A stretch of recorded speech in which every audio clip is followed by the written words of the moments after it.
Welcome to my YouTube channel. Normally, I don't invite people enough to hit the subscribe button and the bell, but I'm going to. Ring that bell, hit the subscribe. Why? So you don't have to keep looking for the same content you've come to rely on. It'll come to you. So if you want to follow me and get the content arriving like magic, do that. Click the subscribe button, hit the bell, give me a thumbs up. The more thumbs up, bells, and subscriptions that are hit, the bigger the pie gets, the more people get to hear the message, and I get to improve the quality and maybe the quantity of what I do here on my YouTube channel. I also have a podcast, The Patrick Coffin Show, which drops on Thursday, and I run a community called True North. I'll tell you about that at the end. Today, in this video, I want to talk about an Irish movie that you might not have seen. It came out in 2014. It was kind of a sleeper hit. And there's so much packed in this movie. The movie's called Calvary. It was written and directed by an Irishman named John Michael McDonagh. He also wrote and directed a comedy called The Garda, starring Brendan Gleeson and Don Cheadle as an American FBI agent. It's kind of a black-white Irish-American big FBI cop, small-town Garda or Irish police comedy, The Garda. That was earlier. This is a much more substantial film, Calvary. I heard about Calvary the year it came out because Archbishop Chaput, who was then in Philadelphia, gave it 2 thumbs up because it depicts what good priests are up against in post-Christian Ireland. You don't have to be Irish to appreciate the movie. It's not really just about Ireland per se. In that sense, it could have been set in New York or Toronto or Paris, anywhere. The themes are universal. But the context of the movie is Ireland, in specifically small-town Ireland. It was shot in Sligo, the northwest part of Ireland. And the movie tells the story of a widower, late vocation priest named Father James, played by Brendan Gleeson. The movie opens in the confessional. It's dark, the grate is drawn across, and we see Father James for the first time.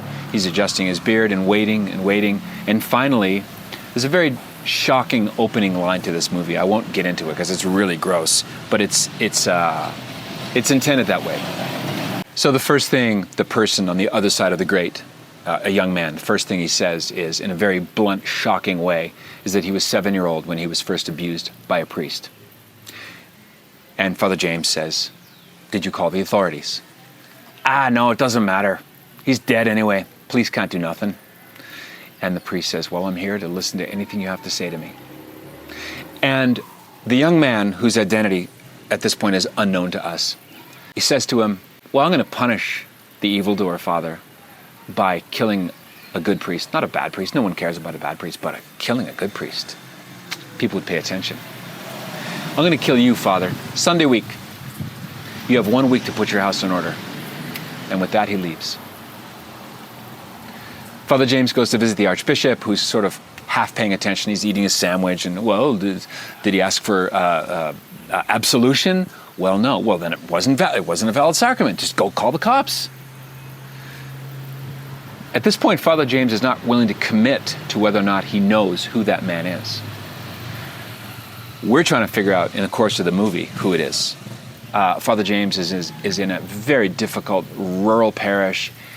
Yeah. The marriages are all destroyed. There's drug use. There's nihilism.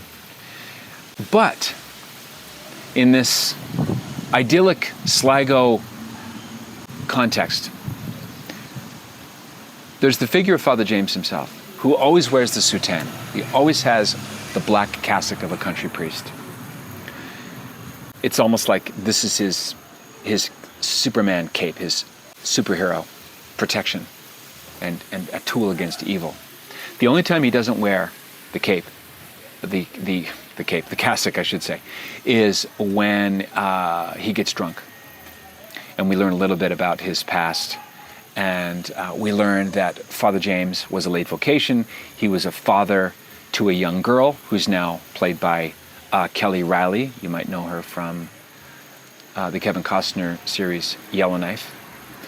And she's suffered from depression. She's tried to kill herself using razor blades.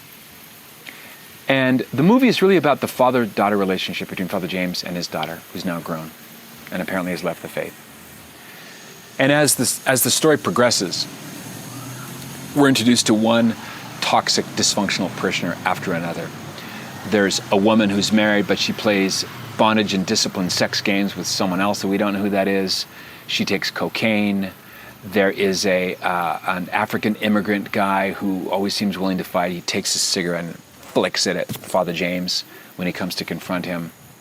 The butcher is played by Irish actor, comedian Chris O'Dowd, and he's kind of a dark jokester. There's another almost Aspergerish type character who's based on his conversations with Father James, is having problems with porn and masturbation. It's a very frank look at the real struggles of real people and Father James's reaction to them. There's an atheist doctor who is mocking the sacraments that Father James brings to a hospital. And there's one beautiful, it's sort of a subplot, and it involves a French woman whose husband has been killed in some kind of accident.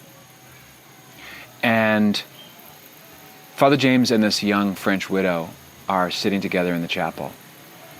And he asks her about loss like this. And it's, some people, they lose the gift of faith. And she says, Father, I don't think they may not have had the gift of faith to begin with. At the end of the movie, I won't give you any spoiler alert, I won't ruin it, but Father James decides he might just want to get out of Dodge for a while. There are threatening signs that something's going to happen to him, because the man in the confessional did warn him Sunday week. So the next Sunday, the whole movie is the subsequent 7 days. And he goes to the airport, takes his car, and there on the tarmac is the casket of the French widow, the husband, his remains. And it's almost like Father James's Quo Vadis moment. He turns around and goes back to his parish. Meanwhile, his younger curate, a very kind of persnickety, almost effeminate, naive, hyper-pious priest who's also at the parish, he leaves. He leaves his priesthood. And there's a slow pan of him reading books, and one of the books he's reading is The God Delusion by Richard Dawkins. And here's this stalwart, 1 foot up, 1 foot down, all the way to London town, heroic priest, Father James, played by the great Brendan Gleeson. What a terrific actor he is. Just totally inhabits this role. His son, Donald Gleeson, plays a psycho killer in jail that he goes to visit, kind of a cameo. And they work well together in that scene. Is Calvary a sad movie? I would say it's a combination of Irish black humor and melancholy, suffused with hope at the end. The movie asks and answers the question, has the lesson of Father James to his daughter been learned by the daughter? And he says to her on the phone, she's in London, he's in Ireland, he says, I think we talk too much about sins and not enough about virtues, especially the virtue of forgiveness. And it's the virtue of forgiveness that the daughter has a choice to make by the end of the film. Highly recommend you check it out. It's not a Debbie Downer, although it's not something they're going to ever make a musical out of. But I do recommend Calvary, and I commend John Michael McDonagh. I'd love to see what else he's doing, because I think a lot of people who live in a post-Christian culture, I don't know anything about him personally. I don't know if he was baptized Catholic or if he's an atheist. I know nothing. All I know is in this film, there is this great reaching out for something more. The only good guy character in this movie is the priest. Everyone else is a jerk, or a killer, or crazy, or an adulterer, or an atheist who's mean. But Father James is sweethearted, imperfect, flawed, real, masculine. That's Calvary, 2014.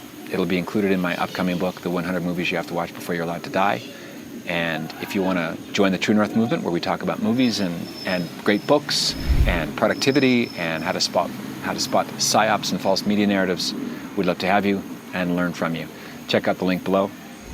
Get connected with True North, and love to see more of you here. and especially inside the True North movement. I think you'll love it. Happy New Year. God bless and be well. Be a saint. What else is there?